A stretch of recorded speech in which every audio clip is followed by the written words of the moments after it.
assistant principal here. I'm starting my 15th year, and I know we have a lot of new faces, and we're going to have an opportunity to get to know you and bring you into the Stevens family.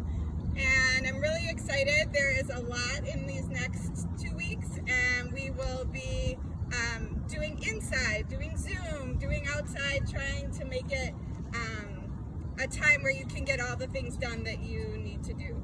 So I am not going to yet read all of the names of our new folks, but I do want to know that to welcome you, and I'm gonna let Steven, our new assistant principal, kind of introduce himself and kind of how he got here, and then we'll get an opportunity to hear kind of where we're going for the year, and then we will work on getting to know each other. So that's kind of the first part of the morning. So I'm going to pass it over to Steven. All right. Good morning, everybody. I was trying to print what I had to say today, so I guess I'm just going to go from memory. So I think my journey to today starts about 31 years ago when I started elementary school. So I started school. I came from a family of educators. My grandma was a teacher at Head Start. I had a couple aunts that were special ed teachers. So for every holiday, every milestone, I got what every kid wants. I got books. So from an early age, education was what I saw. Education was my family. Until I got to be about 20 years old, I didn't know that going to college was an option, because from the time I was born, my grandma said you have to go to college.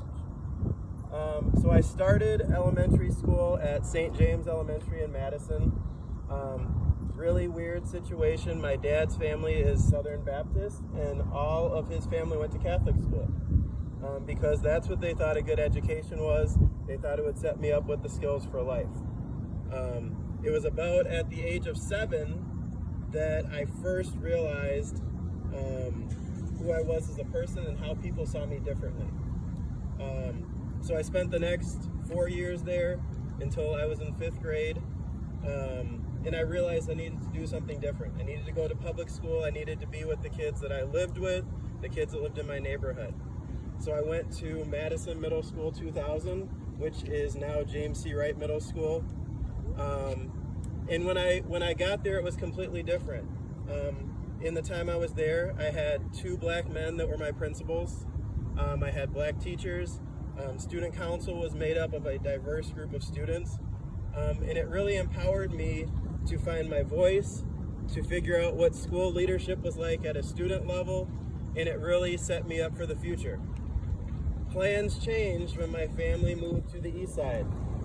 I went to Senate Middle School for 8th grade, and kind of everything that I worked for and all the things that I did kind of reset. I was in classes that were far too easy. I found myself getting patted on the back by teachers and saying, that was really good work. I was getting 100% because I was in classes that weren't challenging me. I went to La Follette High School. I took algebra and geometry as a freshman. I was on kind of an accelerated path, and then I didn't have any guidance or support. So I didn't have a counselor that was pushing me, and I kind of fell into a bad cycle. I had a 2.3 GPA as a junior. I started to look at colleges and realized I could not get in anywhere. Around that time, I walked into the classroom of a man named Brian Grau, and he taught African American history. And about the 3rd day of class, he looked at me and he said, "You are way too smart to not show it to anybody." And those words stick with me to today. Anytime I see Brian Grau, I thank him and I let him know he's the reason that I'm a teacher. I got into teaching so I could do for kids what he did for me. I looked forward to showing up to his class every day because I knew I was going to be pushed, I was going to be respected, and I had a home. So